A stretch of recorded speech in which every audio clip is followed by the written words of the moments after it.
Hey everyone, I've been completely blown away by the response to my last video.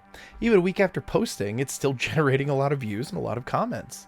I really appreciate each and every one of you, and I will do my very best to incorporate all of your suggestions as we move forward.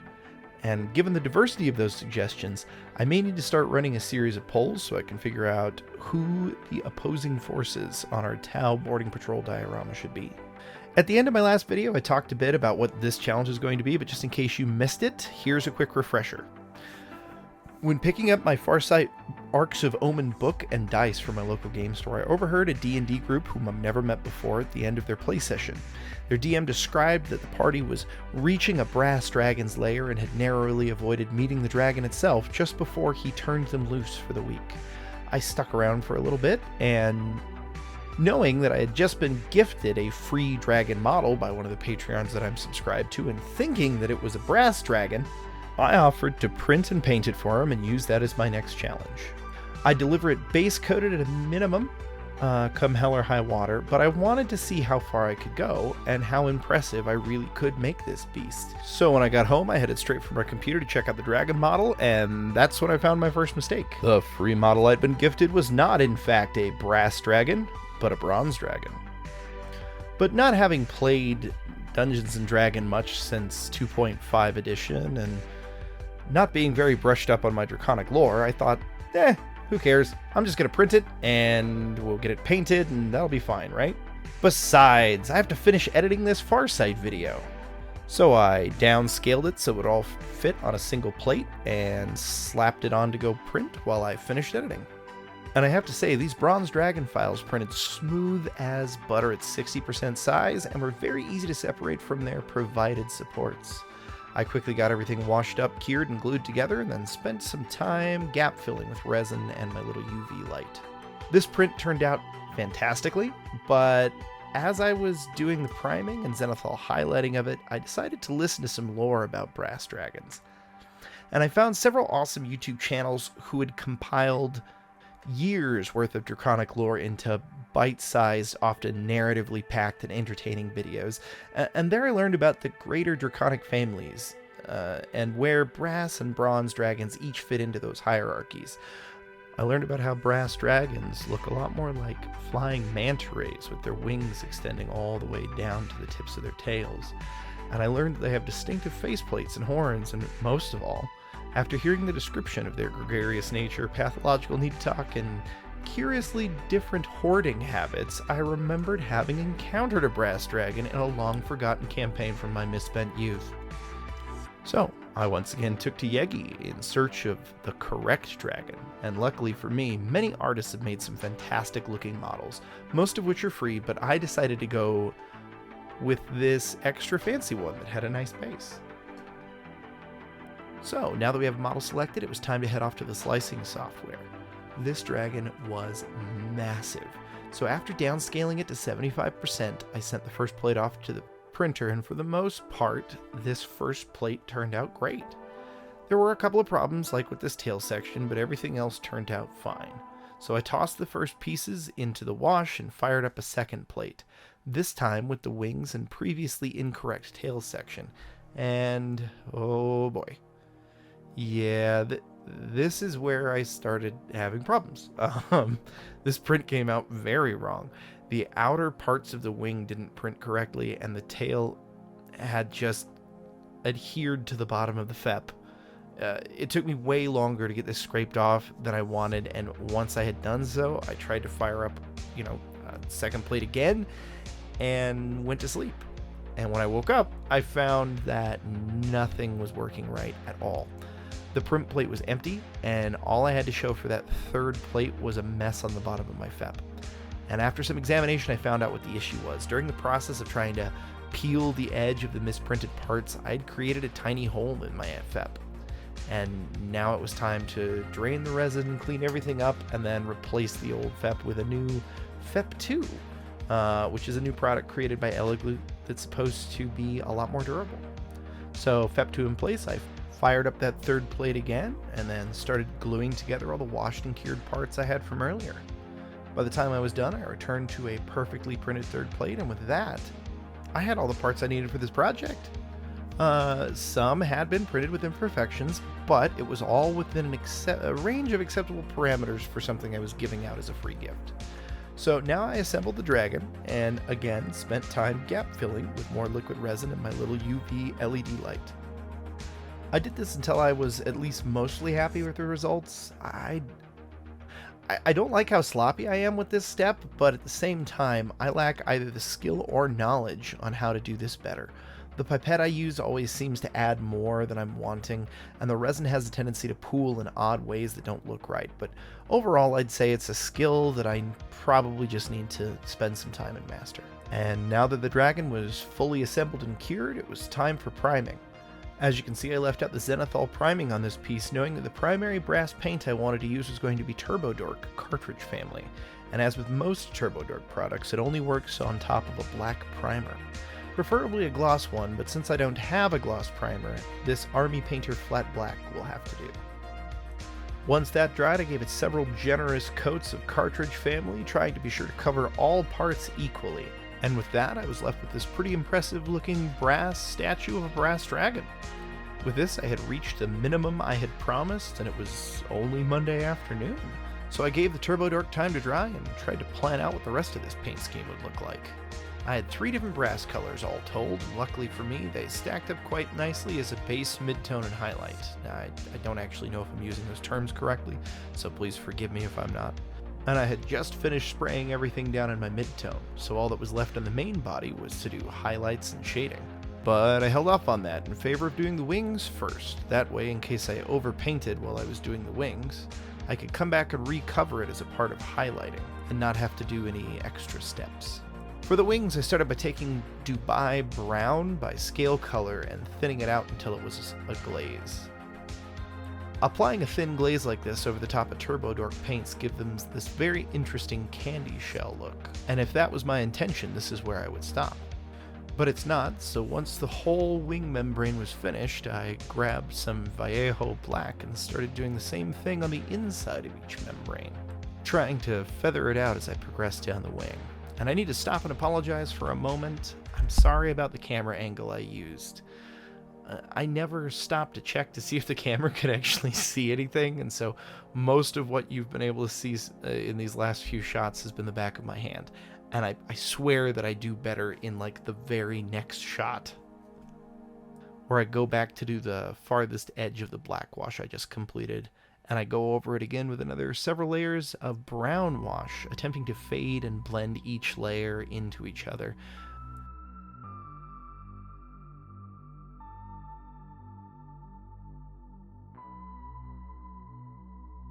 And then back again to the bottom side of the wing.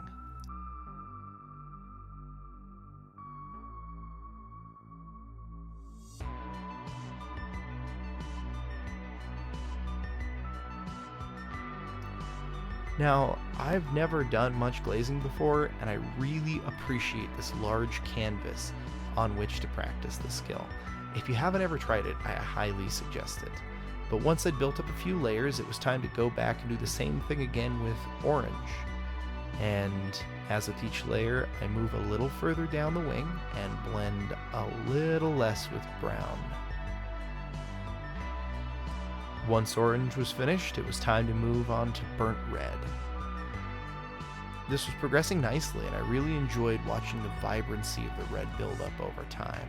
And at this point, I thought the wings were nearly completed, and I argued with myself if I should take the time now in order to take some black glaze and do these longer black streaks and spots that stretch all the way through the whole wing, like you see here in the source image. But I decided to let that question hang for now and move forward with painting his nails with this dark ivory pro acryl from the Ninjon line. God, I love this stuff so much. And then I felt like it was time to dive into doing the base. Now, for those unaware, brass dragons make their home in the desert, so I decided to make the majority of the base sand, and then have a bit of fun by painting these rocks to look like red sandstone, something I've always enjoyed looking at. I started off with this layer of Sahara yellow, hoping it would give me the right look for the sand, and I gave it a good even coating all over all the sandy looking parts.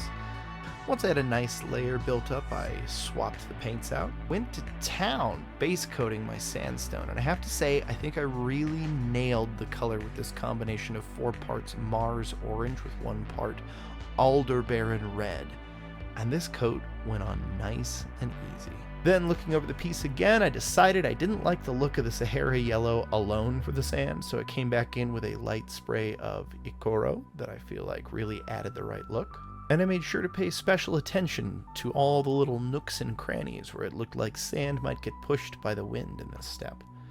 Because we all know what they say about sand. I don't like sand. It's coarse, rough, and irritating. Personally, I was growing to love this sandy little outcropping. Now what it needed were striation lines in that sandstone. A quick earth sciences primer for those unaware, but sandstone is created by loose sand and silt being deposited and compressed over millions of years, and they build up layer by layer. This can create some amazing looking effects in nature as different materials of different colors get deposited in alternating layers year after year. I've always been crazy about the look this can generate in these composite timepieces, and I think it makes up some of the most beautiful rock structures on our planet. So, in starting, I was looking for these little lines in the print where the rock is slightly recessed. This often happens in real sandstone cliff faces as different layers don't erode at the same rate, and so it's often the wider rock layers that erode fastest. Found this deepest crack and began to paint it with a sand white, thinned out, and then mixed in with the same sandstone color we've been using earlier. Then I took some of that same sandstone base color and mixed it with various browns and reds to give us some variation in our lines. Now that the layer lines had been added, it was time to add some more features you often find on natural sandstone cliff faces. Darker soils present higher up the cliff face, or even birds leaving their deposits near the cliff top, can all get washed down the cliffs in the infrequent but torrential rains often experienced by desert climates where sandstone is found. These can leave vertical white and black stripes on cliff faces, something I simulated by once again breaking out the Vallejo black and white, thinning them down to a glaze, and then trying my best to find the spots I felt like would naturally acquire these marks. I really like what I've done here so far, and as I've been spending time with this base, I've been thinking about what types of plants you might expect to find here, and where they might grow. I've noticed in many of my desert hikes and travels that you often find grasses and small scrub brushes near rock outcroppings like this in the desert. There's a lot of reasons for that.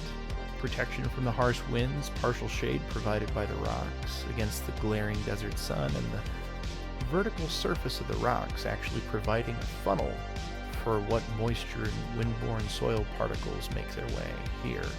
Rocks like this will often have some plant and animal life, even when the surrounding desert is largely barren. So I decided it was time to make my first ever plants. I took this piece of 26 gauge floral green wire I had and started twisting it at the ends and then cutting it in the middles and then looping both ends back down towards the bottom and then twisting that whole mess together. Once I splayed out all the little pieces and painted it brown, it really did start looking like the base for a sagebrush. I added some more standard Elmer's glue and then gave it a dunk in my small flocking baggie, and I was happy with the results. And then after letting the glue dry, it was time to paint the flocking a color that more accurately represented sagebrush. Then I had to touch up the trunk again with some brown and then twist it around itself a little bit to achieve the believable level of gnarling required for a sagebrush. I then attached it to this likely looking spot on the base with some super glue, and then buried the whole root system with this Vallejo brown earth texture paint. I cannot stress enough how much I love these Vallejo basing products, though I haven't tried anybody else's yet. Once all that was in place, I attached some of this Mortian corpse grass from Gang's workshop, and then finished up by painting over the brown earth color with some of that Aroko from earlier. I don't know about you, but I am very pleased with this. I still had a few things to touch up, but for now, I was ready to move back to working on the dragon. I busted out the other 2 brass colors, as well as some Nuln oil, and went to town highlighting and shading, then washed all of the scales on this fantastic beast of a dragon. Then I went back in with some brown and red washes to finish the frill on the back of his neck. And at this point, everything was looking fantastic. I spent a moment to paint the eyes white to act as a good base for my eye glow later, then gave the edge of the base a coating of silver fox from Turbodork to really tick up the presentation level. And then a once-over to fix a few places where I had rubbed paint off the base while working it, and a few rocks I had missed the first time around. And now, it was finally time to glue this big, beautiful brass boy to his base. And while this presented some issues, I did finally get him mounted. Friday morning had dawned, and all I had left to do was touch up the spots on the feet where the super glue had turned the paint white, and then paint his glowing eyes, and we had a presentation-ready model! And of course, that's when disaster struck. Unfortunately, I don't even have footage of this, as it happened between takes, but as I was turning my paint handle over to touch up his feet, the whole model fell out of the painting handle and face first onto the table, breaking in several places. And though I was able to quickly find and fix most of those pieces, one piece seemed to have evaporated the second it separated from the model, and unfortunately for me, it was in a very conspicuous place. I searched my whole studio for hours, crawling around on the floor with a flashlight in hopes of reclaiming that lost horn, and as the hours mounted up, so did my despair and frustration. I had poured my effort and attention into this project for a whole week now, and to stumble at the last hurdle and be forced to turn in an imperfect model just felt so disheartening. Ideas for how to fix this raced each other through my mind. Maybe I could just toss the file into the editor and try to cut it in the same place, and then sand it down so the spots where it didn't match made it there? No. Maybe I could grab some green stuff and risk my horrible modeling skills in crafting a replacement. Maybe I could reprint the whole head and then detach this one at the neck and replace it there. Nothing seemed right, and nothing seemed like it would actually work. We were now past noon, just a few hours from when the game group would be meeting. I had to make a decision, so I burned a lifeline and called a friend. I told my buddy about the project, and I told him about my frustration with this final step and how I almost didn't even want to turn it in at this point. I was so disappointed. How bad I had damaged and ruined the piece. And in this, my darkest hour, my friend, who had got me into painting and printing, just the hobby in general in the first place, my friend whipped out some excellent wisdom that I was unprepared for. He told me that the model wasn't ruined, it had simply become different than the intended final product, and that didn't mean that it had to be a bad thing if I didn't let it. This could simply be damage from an earlier battle that had healed over. All I had to do was make it look a little more naturally like a wound and then paint it as such. And reluctantly, with time running out, I decided that that was the most expedient path forward. So I broke up the tools, rounded the edges, primed and painted it with the darkest brass I had, and then went back in and added some scar tissue looking like swirls with the lightest brass. Once I finished that, I gave it some final touches and added the eye glow. You see, this was intended to be an ancient brass dragon, and according to the lore, as a brass dragon ages, its eyes change until they one day look like two orbs of molten bronze. So I did my best to recreate that effect. Finishing it up, I had barely enough time to let it dry, and then morosely drive down the hour to my nearest game store to deliver the dragon and complete the challenge, brooding the whole drive down that I had ruined it. I decided there in the car that I would leave it up to the GM's reaction to determine if I had actually succeeded in this challenge or not. I'm sorry. I know I should have filmed this next part, and I may try to do that in future, but I didn't this time. So you're just going to have to believe me on when I tell you what happened next. The group's GM showed up early so that he could receive the dragon away from his players, and I handed it over explaining what had happened. He stared at the piece in shock for almost a whole minute before finally stopping to tell me how beautiful he thought it was. and how perfect it was. I thought he was just being nice until he explained the story of the exact brass dragon the model was supposed to represent. One which the party had met several times over their many years of gaming as a group, and who had befriended several of them. The last time they had seen this dragon, he'd actually nearly died helping to defend them, getting one of his horns blown off in the process. I was blown away, and I instantly felt very relieved. Not just relieved, I felt pride in the work that I had done. I guess it really is like my friend and senpai Papa Bob Ross always said. We don't make mistakes. We have happy accidents. And I will do my best to remember that lesson going forward in my hobby journey. If you've made it this far in the video, I want to stop and say thank you for joining me. If you enjoyed this video, please hit like, and if you want to see more challenge videos and other type of videos from me, hit the subscribe button so that you can get notified whenever I drop a new one. I'm going to be taking this week off as well as next week from challenges to make sure I get everything moved into my store on time, but stick around because I've got a few pre-recorded videos that are going to be going up, and then the next challenge video you'll get out of me will be from my brand new gaming store / studio. Until then, be good, have fun. I'll see you soon.